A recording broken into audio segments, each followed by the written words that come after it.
how to graph sine, how to graph cosine, and phase shifts. Now, normally, you know, we have a theta axis, okay? And here's our f of theta axis, meaning it's the image of the function.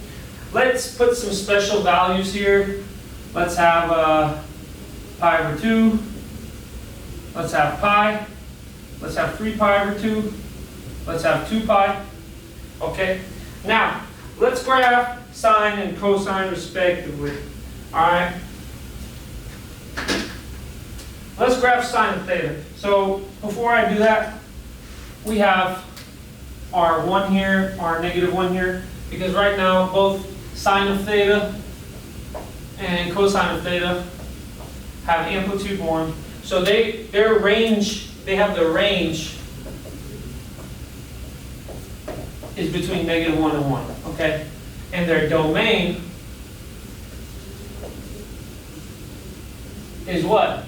All real numbers, because we can put in any real number into the sine or the cosine function and nothing will mess up. It'll evaluate it. So let's do sine in red. Let's notice that sine originally is 0, and all the way at pi over 2 it becomes 1. Then it starts to dip down to become 0 at pi. Then it becomes negative 1 at 3 pi over 2. And then it decides to go back to 0 over here. Alright? That is our sine of theta.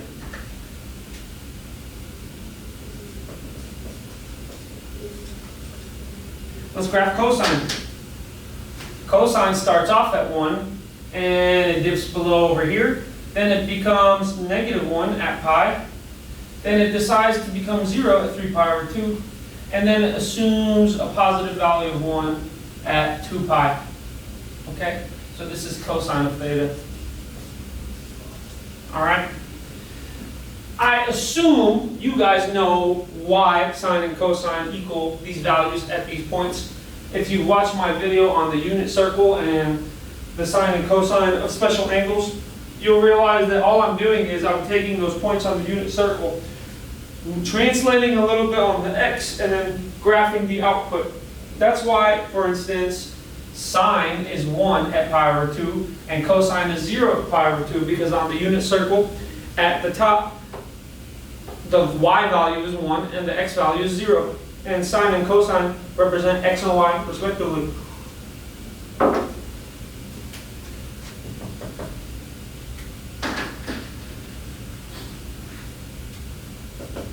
I'll denote that there. Now, let's talk about a general function.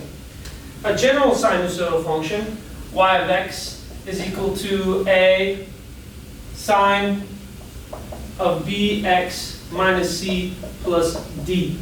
I could have replaced this with this cosine, and both would be accurate.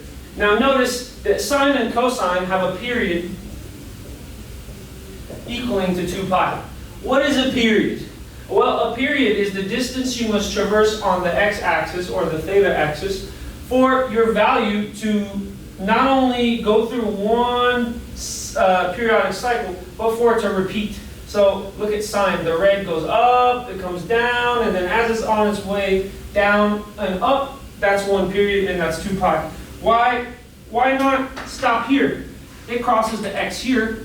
It crosses the theta here, the x-axis here, the x-axis here. Why didn't we say that the period was pi? That's a great question. Well, notice if I repeat the pattern, if I continue the pattern here, and if I continue the pattern here, notice that we want to start at the point at which the red is on the up and it crosses the x-axis.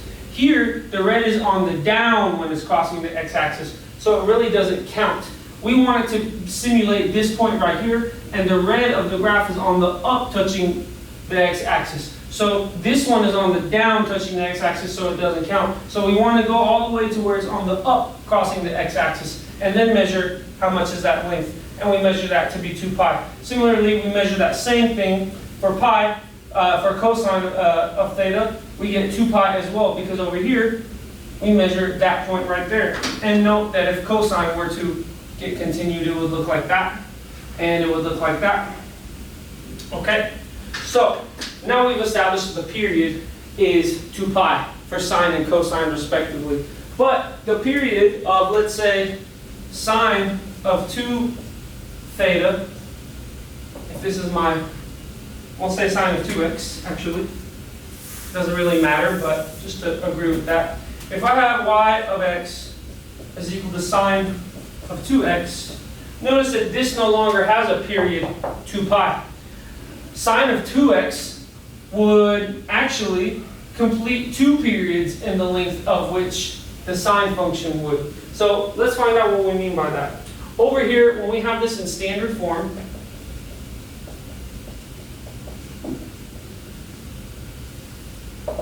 we notice that the absolute value of A is called the amplitude.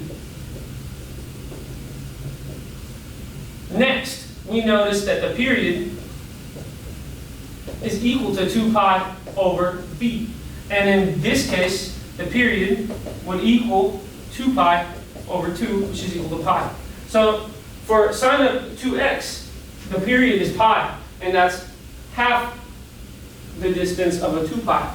So now we've defined what this A is, it's the amplitude. We've defined what B signifies. It represents a phase, a period. With the information of B, we can get the period. Next, what is this C? Well, the quantity C over B, this is called the phase shift.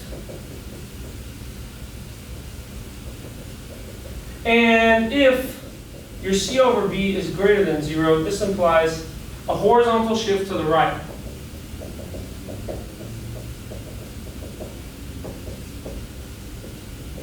And if your C over B is less than 0, it implies, you guessed it, a horizontal shift to the left. Now notice in this function right here, A is equal to 1, B is equal to 2, C is equal to 0, and D is equal to 0. So there's no phase shift, and the amplitude of this function is pi. The phase shift is pi, and the amplitude is still 1. So notice that sine of 2x now behaves slightly differently. You would think at pi over 2, it crosses the x-axis, or it assumes its highest value. But when I replace y of x with y of pi over 2, notice that I get sine of 2 times pi over 2. So the 2's cancel, so it's just sine of pi. Notice sine of pi is 0. So at pi over 2, it should go through the 0.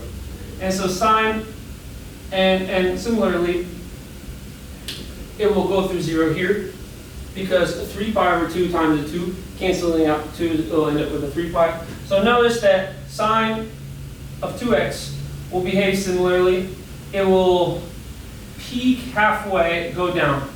Peak halfway. All right. So what is it going to do at pi? Well, y of pi would then equal sine of 2 times pi. And at 2 pi, it's a 0. So it goes through 0 over here again. So what does it do here, halfway between? Well, we know it crosses the 0 in between here. So halfway, it's going to assume its highest value and go down here. And over here, it's going to assume at 2 pi, it's going to be a 0 again. So it's going to go through the 0 axis. And so over here, it's going to go to 1, negative 1, and then right there. So notice that this is one full piece. This is one full period of sine of 2x. And here's another full period of sine of 2x. So sine of 2x goes through 2 full periods compared to sine of x and cosine of x only going through 1 full period in the distance of 2 pi.